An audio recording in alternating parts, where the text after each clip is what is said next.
नमस्कार, मैं हूं सुचित सर और वेलकम है आपका हमारे चैनल केमिस्ट्री ब्रेन बूस्टर में। हम लोग अभी पढ़ रहे हैं क्लास 11th का some basic concept of chemistry, chapter 1 है ये, जिसमें हम लोग पढ़ रहे हैं मोलालिटी एंड मोल फ्रैक्शन। यानी हम लोग क्या पढ़ रहे हैं, expression of concentration of solution. Solution के कंसंट्रेशन को कैसे एक्सप्रेस किया जाता है 10 तरीके से हमने बताया था, जिसमें हम लोग को मुख्य रूप से 3 तरीकों को क्लास 11th में पढ़ना है। ठीक है, तो हम लोगों ने पिछला वीडियो आप लोगों ने देखा होगा, उसमें हमने पढ़ाया था सॉल्यूशन का डेफिनेशन, सॉल्यूट क्या होता है, सॉल्वेंट क्या होता है, कैसे सॉल्यूट पहचानते हैं, सॉल्वेंट पहचानते हैं। और पिछली वीडियो में ही हमने आपको बताया था कि कितने तरह से न्यूमेरिकल्स बन सकते हैं। मोलैरिटी में एक फार्मूला बताया था, वर्किंग मशीन 1000 में देगी बिमला, और एक और फार्मूला बताया था NB × 1000 by BML। यानी कि हमने इसके पहले मोलैरिटी पर 3 न्यूमेरिकल्स कर रखे हैं, 3 तरह के न्यूमेरिकल्स हमने कराया था आपको। टाइप 1 जिसमें नंबर ऑफ मोल्स दिया रहेगा तो डायरेक्ट कैसे बनाएंगे। टाइप 2 अगर number of moles of solute नहीं दिया है, मास ऑफ सॉल्यूट दिया है, तो मास बाई मोलर मास लगा के पहले नंबर ऑफ मोल्स निकालते थे। टाइप 3 में अगर मान लीजिए नंबर ऑफ मोल्स भी नहीं दिया है, मास ऑफ सॉल्यूट भी नहीं दिया है, अगर नंबर ऑफ मॉलिक्यूल्स दिया है तो कैसे निकालेंगे। तो हमने बताया था कि यूनिटरी मेथड लगा करके अवोगाड्रो नंबर से कंपेयर करके उसको सॉल्व करना है, यानी मॉलिक्यूल को नंबर ऑफ मोल्स में कन्वर्ट कर लेना है, और उसके बाद जो फॉर्मूला लगाते हैं NB × 1000 by BML वो लगाना है। हमने ये भी बताया था कि अगर वॉल्यूम ml में नहीं दे करके अगर लीटर में दिया है तो 1000 से डिवाइड करने की जरूरत नहीं है। आज हम लोग टाइप 4 पढ़ रहे हैं। टाइप 4 ये लास्ट टाइप होगा, प्रॉब्लम बेस्ड ऑन मोलैरिटी। जो भी क्वेश्चंस कराए जा रहे हैं छोटे छोटे न्यूमेरिकल्स कराए जा रहे हैं, बिल्कुल 0 लेवल के। ये सब 11th स्टैंडर्ड क्वेश्चन है। 12th में जाएंगे तो यही टॉपिक पे बहुत बड़े बड़े न्यूमेरिकल्स आएंगे, जिसको आप बहुत आसानी से सॉल्व कर पाएंगे, घबराए नहीं। लेकिन कहने का मतलब अभी हम बिल्कुल बेसिक न्यूमेरिकल्स स्टार्ट किया है मैंने। तो प्रॉब्लम बेस्ड ऑन मोलैरिटी का ये टाइप और टाइप 4 है, ये आखिरी टाइप है। ठीक है, इसको हम बोलते हैं डेंसिटी प्रॉब्लम। क्या बोलते हैं इसको हम? डेंसिटी प्रॉब्लम्स कहते हैं। यहाँ पर क्वेश्चन दिया है, शायद मुझे लगता है कि आप लोग को वीडियोस दिखाई दे रहा होगा, क्या बोर्ड पर लिखा है, उम्मीद करते हैं हाँ दिखाई दे रहा है। चलिए अब हम स्टार्ट करते हैं। तो भाई क्या दिया है क्वेश्चन, सबसे पहले बात करते हैं। कैलकुलेट करने बोलता है, मोलैरिटी निकालना है, यानी एक सॉल्यूशन है। किस चीज का सॉल्यूशन है भाई? तो सल्फ्यूरिक एसिड का सॉल्यूशन है। इसका सॉल्यूशन है सल्फ्यूरिक एसिड का सॉल्यूशन है। इसका मतलब हुआ कि सल्फ्यूरिक एसिड और वाटर को मिलाकर एक सॉल्यूशन बनाया गया होगा, और उस सॉल्यूशन का आपको इस बार क्या दिया है, वॉल्यूम नहीं दिया है इस सॉल्यूशन का, इस बार उस सॉल्यूशन का डेंसिटी दिया है। और डेंसिटी कितना दिया है? 1.02 ग्राम पर लीटर, ये दिया हुआ है। सॉल्यूशन का इस बार वॉल्यूम नहीं दिया है, सॉल्यूशन में क्या दे दिया है? डेंसिटी दे दिया है। यानी डेंसिटी से आपको क्या निकालना है? सॉल्यूशन का वॉल्यूम निकालना है। और क्वेश्चन कहता है 9.8% वेट बाय वेट। इसका क्या मतलब है? 9.8% वेट बाय वेट का मतलब है कि अगर सॉल्यूशन 100 ग्राम है, अगर सॉल्यूशन 100 ग्राम है तो उसमें सॉल्यूट यानी कि सल्फ्यूरिक एसिड की मात्रा कितनी है? 9.8% है। इसका मतलब अगर सॉल्यूशन 100 ग्राम है तो सल्फ्यूरिक एसिड, ये वाटर का नहीं, हमेशा आपको क्वेश्चन में सॉल्यूट का जिक्र किया रहता है, सॉल्वेंट का नहीं। तो सॉल्यूट सल्फ्यूरिक एसिड है और उसका परसेंटेज कितना है? 9.8%। ब्रैकेट में लिखा है वेट बाय वेट। ये वाला जो बाद वाला वेट है वो सॉल्यूशन का वेट है, और पहले वाला जो वेट है वो सॉल्यूट का है। 1 W सॉल्यूट के लिए और 1 W सॉल्यूशन के लिए है, सॉल्वेंट का कुछ नहीं रहता है यहाँ पर। तो कहने का मतलब अगर 100 ग्राम सॉल्यूशन है उसमें 9.8 ग्राम सॉल्यूट है। चलिए एक बात आप समझ लीजिएगा, चलिए बताते हैं पहले फिलहाल आपको। तो सबसे पहले क्वेश्चन में क्या दे दिया, ये सॉल्यूट को हम क्या से डिनोट करते हैं? B से। सॉल्वेंट को क्या से डिनोट करते हैं? A से। तो आपको यहाँ मास ऑफ सॉल्यूट दिया हुआ है ना, 9.8 ग्राम है सॉल्यूट का मास, यानी अल्टीमेटली आपको क्या दे दिया है? WB दे दिया है, यानी मास ऑफ सॉल्यूट दे दिया है। कितना दे दिया है? 9.8 ग्राम। मोलर मास ऑफ सॉल्यूट या क्या molar mass of sulphuric acid आपको दिया हुआ है? नहीं भी दिया होता तो हम जोड़कर निकाल लेते हैं ना, अगर नहीं भी दिया होता तो हम जोड़कर निकाल लेते। कैसे? हाइड्रोजन का एक हाइड्रोजन का 1 तो 2 हाइड्रोजन का 2, सल्फर का 32, ऑक्सीजन का होता है 16, तो 4 ऑक्सीजन का 64, तो जोड़ेंगे 64 प्लस 32 प्लस 2 कितना आ जाएगा 98 ग्राम पर मोल। अगर ये नहीं भी दिया होता तो इसको हम खुद से निकाल लेते हैं। यहाँ पे आ गया 98 ग्राम पर मोल। ये क्वेश्चन बहुत इंपॉर्टेंट है, ध्यान से समझिएगा, इसमें डेटा भी चेंज नहीं होगा, बिल्कुल हूबहू क्वेश्चन उठा करके आपके एग्जाम में दे देगा। तो मास बाई मोलर मास से आप क्या निकाल सकते हैं, नंबर ऑफ मोल्स निकाल सकते हैं। छोड़ो ना, हम लगाएंगे वर्किंग मशीन लगा देंगे। अब हमको क्या चाहिए, वॉल्यूम ऑफ सॉल्यूशन चाहिए, क्योंकि मोलैरिटी निकालने का फॉर्मूला होता है WB by MB into 1000 divided by VmL, यही होता है। तो WB तो मुझे पता है, MB पता है, 1000 तो न्यूमेरिकल वैल्यू है, यानी वॉल्यूम ऑफ सॉल्यूशन अगर हमको मिल जाए तो इस फॉर्मूला में पुट करके हम सॉल्व कर लेंगे। अब हम वॉल्यूम ऑफ सॉल्यूशन कैसे निकालेंगे, तो देखिए हम जानते हैं, यानी हमको अब क्या निकालना है, वॉल्यूम ऑफ सॉल्यूशन निकालना है। तो वॉल्यूम ऑफ सॉल्यूशन कैसे निकालेंगे, तो हम जानते हैं हमारे पास फॉर्मूला होता है, वी नो दैट, हम जानते हैं कि डेंसिटी इज इक्वल टू क्या होता है, मास बाय वॉल्यूम। तो अगर हम सॉल्यूशन का डेंसिटी अगर लगाते हैं, density of solution is equal to क्या हो जाएगा, mass of solution divided by volume of solution, यही लगेगा जी।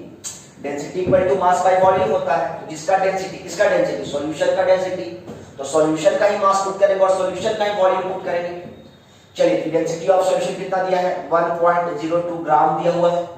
मास ऑफ सॉल्यूशन कितना दिया है, 100 ग्राम दिया हुआ है। कितना दिया हुआ है, 100 ग्राम बोला है, 9.8% बोला है, तो परसेंट बोला इसलिए हम उसको क्या मान लिए, 100 मान लिए। तो ये 100 दिया है, और ये वॉल्यूम ऑफ सॉल्यूशन कितना दिया है नहीं पता, इसी को तो हमको निकालना है। चलो इसको निकालेंगे यहाँ से। तो यहाँ से V इज इक्वल टू क्या हो जाएगा, 100 ग्राम डिवाइडेड बाय, देखिए डेंसिटी का फॉर्मूला होता है इतना ग्राम पर लीटर, ठीक है, ये होता है ना डेंसिटी का, ग्राम पर लीटर। तो ये हो गया 100 ग्राम, और ये कितना हो गया 1.02 ग्राम पर लीटर। तो ग्राम से ग्राम कैंसिल हो गया। अब 100 को डिवाइड करेंगे अगर 1.02 से, तो वैल्यू कितना आएगा भाई, कितना आएगा, 1.02 को अगर 100 से करेंगे तो 98 आ जाएगा। कितना आ जाएगा, 98 नहीं सॉरी, इसका जो डेंसिटी दिया हुआ है ग्राम पर ml दिया हुआ है, क्या दिया हुआ है, ग्राम पर ml दिया हुआ है, ठीक है ना, डेंसिटी ग्राम पर ml दिया हुआ है, मैं गलती से लिख दिया, ये क्या हो गया, ग्राम पर ml दिया। अगर लीटर में भी दिया होता तो कोई बात नहीं, तो ये लीटर में आंसर आता, लेकिन ये चूंकि ml में दिया है इसलिए वॉल्यूम क्या चीज में निकल के आया, 98 ml। यानी यहाँ से क्या निकल गया आपको, देयरफॉर VmL यानी वॉल्यूम ऑफ सॉल्यूशन निकल के आ गया 98 ml, यानी आपको सारा चीज मिल गया है।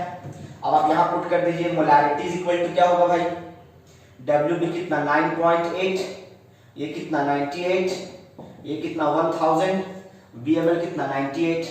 इसको सॉल्व करेंगे तो क्या हो जाएगा, इसको सॉल्व करने में वैल्यू आएगा 1.02 मोल पर लीटर। देखिए इतना ही आएगा, क्या डेसिमल हटाएंगे तो नीचे 10 पड़ जाएगा ना, ये कैंसिल हो जाएगा, 0 0 कैंसिल हो जाएगा, तो क्या आ जाएगा 100/98 आ जाएगा। और 100/98 का मतलब होता है 1.02, यानी 1.02 लीटर। अब आप सोचेंगे कि यार वॉल्यूम को आपने ml में पुट कर दिया है 98, तो यहाँ लीटर में क्यों पुट कर रहे हैं, क्योंकि यहाँ पे 1000 लगा हुआ है, कन्वर्टर लगा हुआ है, कन्वर्ट कर दिया, ml को लीटर में कन्वर्ट कर दिया, और ये क्या हो गया, आपका आंसर हो गया। क्या आप लोगों को ये बात समझ में आया, सारा चीज दिख रहा है वीडियो में, प्रॉपरली सभी चीज दिख रहा है। चलिए ठीक है, यानी कहने का मतलब आपको समझ में आ गया क्वेश्चन में क्या क्या चीज दे सकता है, नहीं दे सकता है।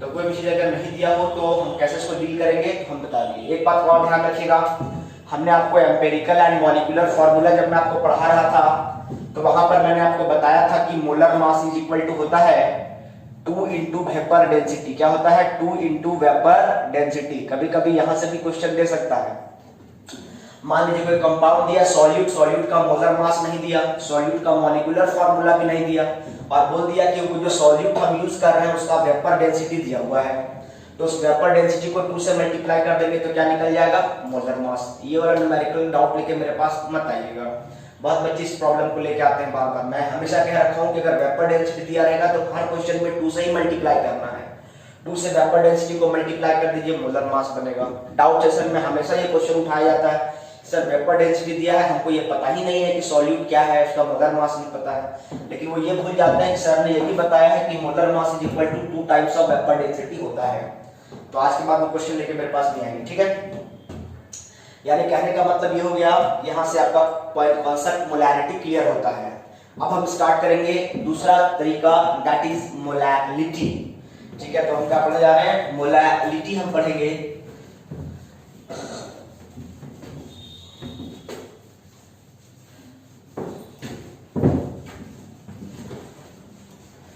देखिए मोलैलिटी का फॉर्मूला बिल्कुल वैसा ही है जैसा मोलैरिटी का है, बस थोड़ा सा अंतर है मोलैलिटी और मोलैलिटी में, इसीलिए यहाँ से ज्यादा न्यूमेरिकल्स मैं नहीं कराऊंगा, सब कुछ वैसा ही है जैसा कि यहाँ पर अभी हमने किया है, बस खाली फॉर्मूला में थोड़ा सा अंतर है। ठीक है, देखिए मोलैलिटी कैसे निकालते हैं। सबसे पहले हम बात करेंगे, दूसरा तरीका है हमारे पास एक्सप्रेशन ऑफ कंसंट्रेशन का, एंड दैट इज, उसको हम बोलते हैं मोलैलिटी। जिस प्रकार हम मोलैरिटी और मोलैलिटी में क्या अंतर है, वहां मोलैरिटी था RITY था, यहाँ पे LITY है, उसको हम कैपिटल M से डिनोट करते थे, इसको हम स्मॉल m से डिनोट करेंगे। बात समझ में आ रहा है। तो मोलैलिटी निकालने का फॉर्मूला होता है, उसमें फॉर्मूला में क्या होता था, ऊपर में जो वहां होता था वो यहाँ पर भी होगा, number of moles of solute वहां पर भी होता था, number of moles of solute यहाँ पर भी होगा। नंबर ऑफ मोल्स को हम लोग स्मॉल n से डिनोट करते हैं और सॉल्यूट को b से डिनोट करते हैं, वो चीज यहाँ पर भी वही है। उसके मोलैरिटी के फॉर्मूला में डिनोमिनेटर में होता था volume of solution in litre, यहाँ पर होगा आपका मास, वहां वॉल्यूम ऑफ सॉल्यूशन था, वॉल्यूम भी था और सॉल्यूशन का वॉल्यूम था, यहाँ पर मास है, वहां वॉल्यूम था यहाँ पर मास है, और वहां वॉल्यूम ऑफ सॉल्यूशन था, लेकिन यहाँ पर क्या हो जाएगा, मास ऑफ सॉल्वेंट। क्योंकि वॉल्यूम को लीटर में मेजर करते हैं लेकिन मास को हम केजी में मेजर करेंगे, तो क्या हो जाएगा, mass of solvent in KG put करना है।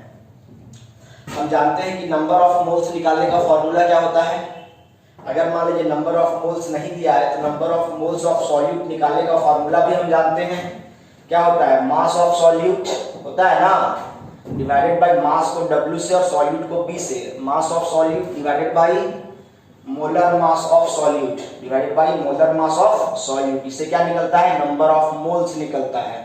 तो WB बाय MB, इससे क्या निकल जाएगा, MB निकल जाएगा।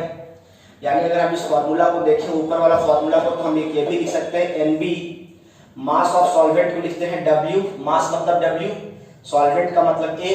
अगर मान लीजिए ये ग्राम में है तो केजी में करने के लिए क्या करना पड़ेगा, 1000 से डिवाइड करेंगे, तो नीचे वाला 1000 कहाँ चला जाएंगे, यानी इसको 1000 से डिवाइड करेंगे तब ना केजी में कन्वर्ट होगा, क्योंकि सॉल्वेंट का मास क्या चीज में पुट करना है, केजी में। अगर सॉल्वेंट का मास ग्राम में दिया है तो केजी में करने के लिए 1000 से भाग देना पड़ेगा, तो नीचे वाला 1000 कहाँ चला जाएगा, NB इंटू 1000 हो जाएगा, बाई WA ग्राम में हो जाएगा।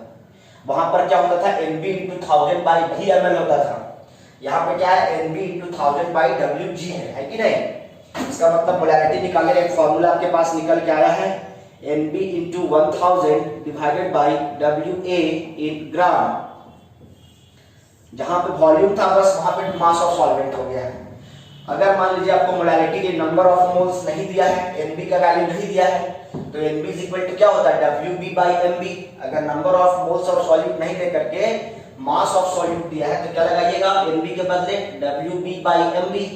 ये किसके बदले आया, NB के बदले आया, इंटू 1000 जैसे था वैसे ही रहेगा, और यहाँ WA बाई WA ग्राम, यानी वहां पर क्या होता था, WB by MB into 1000 by VML, मतलब जहां VML रहता था, वॉल्यूम ऑफ सॉल्यूशन में ML रहता था, यहाँ पर क्या हो गया, मास ऑफ सॉल्वेंट इन ग्राम हो गया है।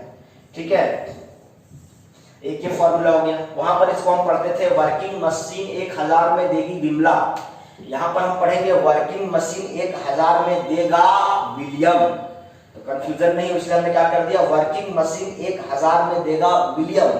विलियम यहाँ लड़का कर दिए हैं, वहां लड़की कर दिए थे बिमला, इसीलिए कॉन्ट्राडिक्शन ना हो।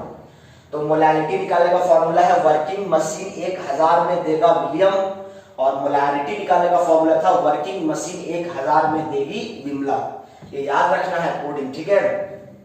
या फिर इसके अगर मान लीजिए कि नंबर ऑफ मोल्स दिया हुआ है, डायरेक्ट ये लगा देंगे, अगर मास दिया हुआ है सॉल्यूट का तो ये लगा देंगे, बाकी फिर जैसे नंबर ऑफ मोल्स निकालते थे वैसे निकालेंगे। जैसे अगर मॉलिक्यूल्स दिया हुआ है तो फिर मॉलिक्यूल को क्या करेंगे, नंबर ऑफ मोल्स में कन्वर्ट कर लेंगे यूनिटरी मेथड लगाकर, और फिर ये फॉर्मूला अप्लाई करेंगे। यानी ये दो तरीके से आप मोलैरिटी निकाल सकते हैं। बात समझ में आ रहा है। अब सवाल आता है इसका यूनिट क्या होगा, तो मोलारिटी का यूनिट होता था मोल पर लीटर, तो इसका यूनिट हो जाएगा मोल पर केजी, यानी कि यूनिट क्या हो जाएगा मोलारिटी का, यूनिट ऑफ मोलारिटी, ये क्या हो जाएगा मोल पर केजी हो जाएगा, और वहां पर क्या होता था मोल पर लीटर होता था। देखिए इसके फार्मूला में वॉल्यूम नहीं दिया, इसके फार्मूला में कहीं वॉल्यूम आ रहा है क्या, नहीं आ रहा है, तो इसके फार्मूला में वॉल्यूम नहीं, लेकिन मोलारिटी के फार्मूला में वॉल्यूम आता था, ठीक है। अब हम मोलारिटी की तरह बात करें तो मोलारिटी के फार्मूला में क्या आता था, m इज इक्वल टू आता था वर्किंग मशीन 1000 में देगी विमला। कहने का मतलब मोलारिटी के फार्मूला में वॉल्यूम आता है, लेकिन मोलारिटी के फार्मूला में वॉल्यूम नहीं आता है, ठीक है। और हम जानते हैं कि किसी भी चीज का जो वॉल्यूम होता है वो डायरेक्टली टेम्परेचर पे डिपेंड करता है। अगर टेम्परेचर बढ़ाएंगे तो वॉल्यूम बढ़ेगा और टेम्परेचर घटाएंगे तो वॉल्यूम घटेगा। ये लिक्विड और गैस के लिए ये बात लागू होती है, ठीक है। वाटर एक्सेप्शन केस है, ठीक है। वाटर में टेम्परेचर कम कीजिएगा तो उसका वॉल्यूम बढ़ जाता है, नहीं देखते हैं। एक गिलास पानी को फ्रिज में रख देंगे तो क्या होगा, एक गिलास से ज्यादा बर्फ बन जाता है। तो कहने का मतलब वॉल्यूम भी directly proportional to temperature, generally ये बात लागू होती है, लेकिन वाटर के केस में ये बात नहीं लागू होती है क्योंकि वाटर एक एक्सेप्शनल केस है, ठीक है। अब हम बात करेंगे बच्चों, तो यहाँ से हम क्या बताना चाहते हैं, हम ये दोनों में कंपैरिजन करना चाह रहे हैं मोलारिटी और मोलालिटी में। मोलारिटी का यूनिट मोल पर केजी और मोलारिटी का यूनिट मोल पर लीटर। इसका यूनिट क्या होता है, मोल पर लीटर होता है कि नहीं होता है। तो कहने का मतलब जिसके फॉर्मूला में वॉल्यूम आएगा, याद रखिएगा टेम्परेचर चेंज करने से वो चेंज करेगा। यानी कोई पूछेगा कि मोलारिटी और मोलालिटी में टेम्परेचर पे कौन डिपेंड करेगा, मोलारिटी डिपेंड करेगा या मोलालिटी डिपेंड करेगा, तो आप बोलिएगा जिसके फॉर्मूला में वॉल्यूम रहेगा वही डिपेंड करेगा, क्योंकि वॉल्यूम और टेम्परेचर में डायरेक्ट का रिलेशन होता है। यानी टेम्परेचर अगर चेंज करेंगे तो टेम्परेचर के चेंज करने से वॉल्यूम चेंज कर जाएगा और वॉल्यूम के चेंज करने से मोलारिटी चेंज करेगा। यानी हम लिखेंगे नोट करके कि molarity is temperature dependent function, molarity is temperature dependent function while molality is independent of temperature. लिखेंगे molarity is temperature dependent function, temperature dependent function, molality is temperature dependent function while, जबकि molality is independent of temperature, while molality is independent of temperature, जबकि molality क्या होता है, temperature से स्वतंत्र होता है, टेम्परेचर से इंडिपेंडेंट होता है, तापमान रहित होता है, ठीक है। तो मोलारिटी और मोलालिटी में ये बात आपको समझ में आ गया है। अगर टेम्परेचर चेंज करेंगे, यानी कहने का मतलब अभी और भी बहुत सारी बातें हैं, लेकिन कितना बताएं यहाँ पर, अभी आप 11th में इतना ही जानिए, 12th में और बताएंगे आपको चीजें, जैसे कि हम आपको बताते हैं कि टेम्परेचर चेंज करने से मोलारिटी पे कैसा असर पड़ेगा। अगर हम टेम्परेचर किसी सॉल्यूशन का बढ़ाएं, चलिए एक सवाल आपसे पूछ ही लेते हैं कि अगर मान लीजिए कोई सॉल्यूशन है और उस सॉल्यूशन को अगर हम गर्म करते हैं, टेम्परेचर बढ़ाते हैं, तो उसके मोलारिटी पर क्या असर पड़ेगा। मैं क्या पूछ रहा हूँ, अगर कोई सॉल्यूशन है उसको गर्म करते हैं तो गर्म करने से उसके मोलारिटी पर क्या प्रभाव पड़ेगा। मोलारिटी का मतलब है कंसंट्रेशन, एक तरह से समझिए। तो एक बात समझिए, देखिए टेम्परेचर अगर बढ़ाइएगा तो एक बात सोचिए कि टेम्परेचर और वॉल्यूम में डायरेक्ट रिलेशन है, डायरेक्ट समझते हैं ना, समानुपाती है। तो कहने का मतलब अगर टेम्परेचर बढ़ाएंगे तो वॉल्यूम भी इंक्रीज करेगा, और मोलारिटी के फॉर्मूला में क्या होता है, वॉल्यूम डिनोमिनेटर में है, तो टेम्परेचर बढ़ाएंगे तो वॉल्यूम बढ़ जाएगा, और जब वॉल्यूम बढ़ जाएगा तो मोलारिटी क्या हो जाएगा, घट जाएगा ना, क्योंकि मोलारिटी और वॉल्यूम में इनवर्स का रिलेशन होता है। मोलारिटी, ये M कैपिटल M का मतलब मोलारिटी है, तो मोलारिटी और वॉल्यूम में इनवर्स का रिलेशन होता है, एंड वॉल्यूम और टेम्परेचर में डायरेक्ट रिलेशन होता है। यानी अगर हम टेम्परेचर बढ़ाएंगे तो वॉल्यूम बढ़ेगा, और जब वॉल्यूम बढ़ेगा तो मोलारिटी क्या होगा, घटेगा। वैसे भी सोचना रे मेरे भाई, तुम स्कूल से जब आता होगा तो दाल खोलता होगा, कुकर में दाल खोलते होगे, सब्जी खोलते होगे, ठंडा सब्जी ठंडा दाल, तो उसका ग्रेवी गाढ़ा रहता है। लेकिन जब कढ़ाई में सब्जी रहता है या फिर दाल रहता है, कुकर में गर्म रहता है, तो थोड़ा पतला रहता है, पानी जैसा रहता है, जैसे भात पसाने से जो माड़ निकलता है। जब गर्म रहता है तो पानी जैसा पतला रहता है, लेकिन जब ठंडा हो जाता है तो माड़ जम जाता है, दाल जम जाता है, सब्जी की ग्रेवी गाढ़ी हो जाती है। यानी कहने का मतलब ठंडा होने पर कंसंट्रेशन बढ़ता है, यानी ठंडा होने पर गाढ़ा हो रहा है मतलब कंसंट्रेशन बढ़ रहा है। तो कहने का मतलब अगर किसी को हम ठंडा करेंगे यानी टेम्परेचर कम करेंगे, तो टेम्परेचर के कम करने से वॉल्यूम कम हो जाएगा, और वॉल्यूम के कम होने से मोलारिटी बढ़ जाएगा। ये बात सिर्फ मोलारिटी के लिए लागू होती है, सब्जी वाला, दूध दही वाला, दही को दूध को ठंडा करेंगे जम जाएगा, माड़ वाला एग्जाम्पल, दाल वाला एग्जाम्पल, ये सब आप खुद सोचिएगा। सब चीज़ों को सोचने की क्षमता डेवलप करेंगे धीरे धीरे। आप लोग वीडियोस देखते ही नहीं हैं, वीडियोस देखते हैं मटिया देते हैं, हटाओ, उसके बाद उस पर मंथन नहीं करते, सोचते नहीं है, विचारते नहीं है। जब तक आप चीज़ों को बैठकर सोचेंगे नहीं खाली मस्तिष्क में, तब तक आपको कॉन्सेप्ट क्लियर नहीं होगा। ठीक है, अब मान लीजिए यहाँ से ग्राफ ही दे देगा, बोलेगा कि मोलैरिटी और टेम्परेचर के बीच का ग्राफ बनाइए, मोलैरिटी और टेम्परेचर के बीच का ग्राफ बनाइए। तो बताइए जरा मोलैरिटी और वॉल्यूम में कैसा रिलेशन है, इनवर्स का। तो वॉल्यूम और टेम्परेचर में डायरेक्ट का रिलेशन है, इसका मतलब अल्टीमेटली क्या हुआ, मोलैरिटी और टेम्परेचर में इनवर्स का रिलेशन है। तो इनवर्स का रिलेशन तो ग्राफ कैसा बनेगा, पैराबोलिक। खैर ये सब अभी आपको नहीं पढ़ाया गया है 11th में, इसके बारे में बात करना बेकार है, अभी आप में इतनी समझ डेवलप नहीं हुई है।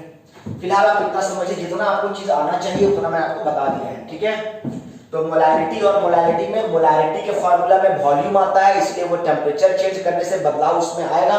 लेकिन चूंकि मोलैरिटी के फॉर्मूला में वॉल्यूम नहीं आता है, मास आता है, और मास टेम्परेचर पर डिपेंड नहीं करता है, इसीलिए हम बोलेंगे कि मोलैरिटी जो है वो टेम्परेचर से इंडिपेंडेंट फंक्शन है। ठीक है, अब यहाँ से न्यूमेरिकल कैसा आएगा। ठीक है, इसको मिटाते हैं, जरा इसका स्क्रीनशॉट ले लीजिएगा, वीडियो पॉज करके आप लिख भी सकते हैं नोट्स।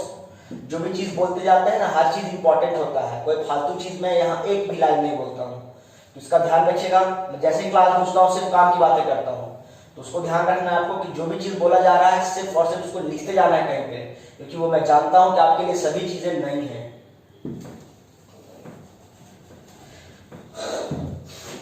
तो इस फॉर्मूला को रहने देते हैं। ठीक है, इससे न्यूमेरिकल बनेगा अभी, तो बाकी चीजों को हटा देते हैं जो हमारे काम का फिलहाल नहीं है। डेरिवेशन चीजें जो थी वो आपको करना है खुद से। यहां से न्यूमेरिकल कराते हैं आपको हम।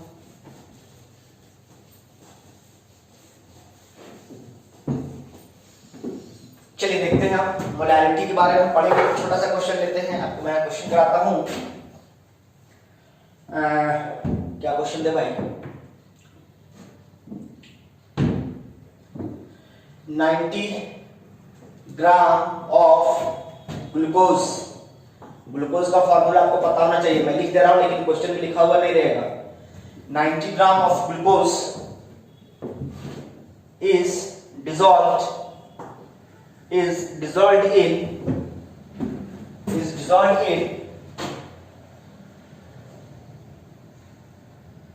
360 gram of water. 90 gram glucose को 360 ग्राम वाटर में डिसॉल्व किया जाता है to make a solution. To make a binary solution लिख देते हैं। टू मेक अ बाइनरी, एक कॉन्सेप्ट भी क्लियर हो जाएगा। To make a binary solution. Question I continue है, find the molarity of this solution. Find the molality of this solution. इस solution का मोलैरिटी निकालकर बताइए।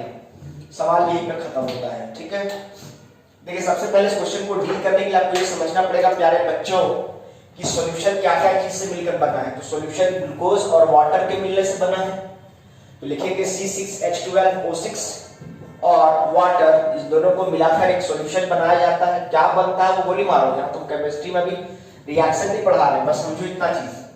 फिजिकल केमिस्ट्री चल रही है, ऑर्गेनिक नहीं। अब यहाँ पे ग्लूकोज कितना ग्राम है, 90 ग्राम है। वाटर कितना ग्राम है, 360 ग्राम है। इन दोनों को मिलाकर क्या बनाया गया है, एक सॉल्यूशन है। अब इसमें पहचानना है आपको कौन सॉल्यूट है कौन सॉल्वेंट है। ज्यादा अमाउंट में कौन है, वाटर, तो वाटर क्या हो जाएगा, सॉल्वेंट। सॉल्वेंट को क्या से डिनोट करते हैं, ए से या 1 से, क्यों करते हैं बता रखे हैं इसके पहले वाले वीडियो में। उसके बाद क्या है, ये सॉल्यूट। सॉल्यूट को क्या से डिनोट करते हैं, बी से डिनोट करते हैं। ठीक है, ये सॉल्यूट और सॉल्वेंट हो गया। अब देखिए क्या क्या दिया है इस क्वेश्चन में। मुझे लगता है कि सॉल्यूट का मास दिया है, यानी WB दिया है। W मतलब मास, B मतलब सॉल्यूट, यानी क्या हो गया, मास ऑफ सॉल्यूट।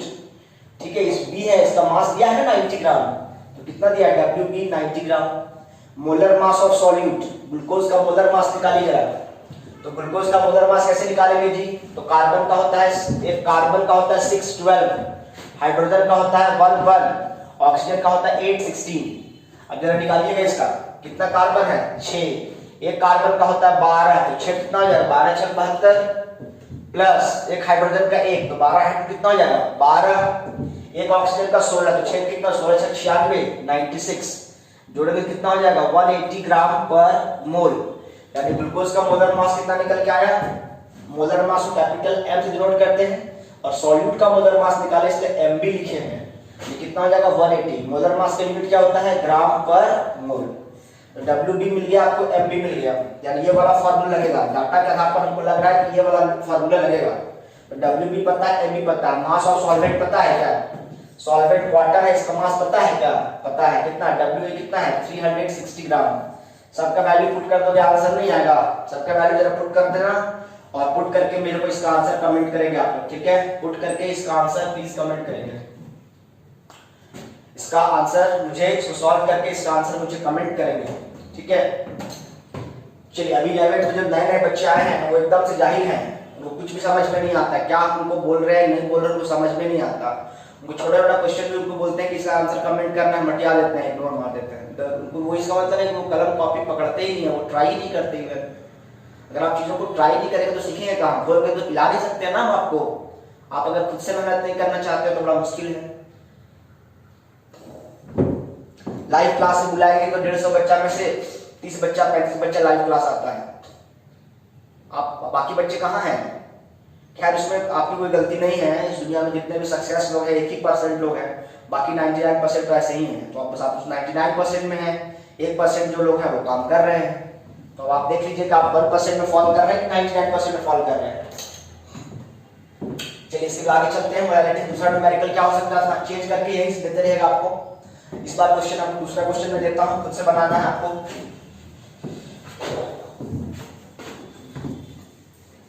इस क्वेश्चन को लिखिएगा 1, जो क्वेश्चन मैंने कराया था इसका 1। अगर आप कमेंट करेंगे तो लिखेंगे 1 का आंसर लिखेंगे, ठीक है। क्वेश्चन नंबर 1 का आंसर। अब मैं क्वेश्चन 2 देने जा रहा हूं, उसको भी आपको खुद से बनाना है। और फिर क्वेश्चन 3 तो आंसर करेंगे कमेंट करके। तो 1 का आंसर ऐसा, 2 का आंसर ऐसा और 3 का आंसर ऐसा, तब मुझे समझ में आएगा, ठीक है।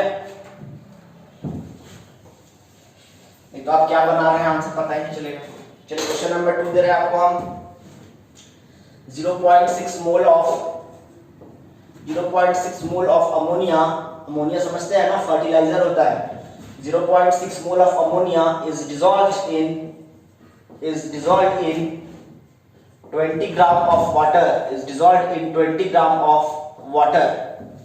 0.6 mole of ammonia is dissolved in 20 gram of water नहीं करते हैं, यहाँ पर बेंजीन कर देते हैं आपको। बेंजीन भी ऑल्सो अ सॉल्वेंट, ठीक है। 0.6 mole of ammonia is dissolved in 20 gram of benzene. वैसे बेंजीन में डिसॉल्व होगा नहीं, सॉल्यूशन बनेगा नहीं, लेकिन हम न्यूमेरिकल बनाना चाहते हैं। चलो छोड़ो, तुम लोग को इतना समझ में नहीं आएगा, फिलहाल इतना समझो।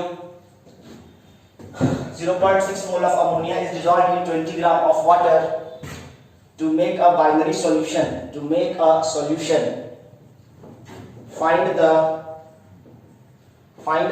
molality of the solution. Find the molality of the solution. ये वाला फॉर्मूला लगाइएगा, NB × 1000 by WA। देखिए number of moles of solute दिया हुआ है, NB दिया हुआ है, WA मास ऑफ सॉल्वेंट दिया हुआ है 20 ग्राम। इन दोनों को पुट करके इस फॉर्मूला का आधार पर सॉल्व करके इसका आंसर हमको कमेंट करेंगे, ठीक है। तीसरा क्वेश्चन आपको देते हैं। 3 × 10⁶ molecules of sucrose is dissolved in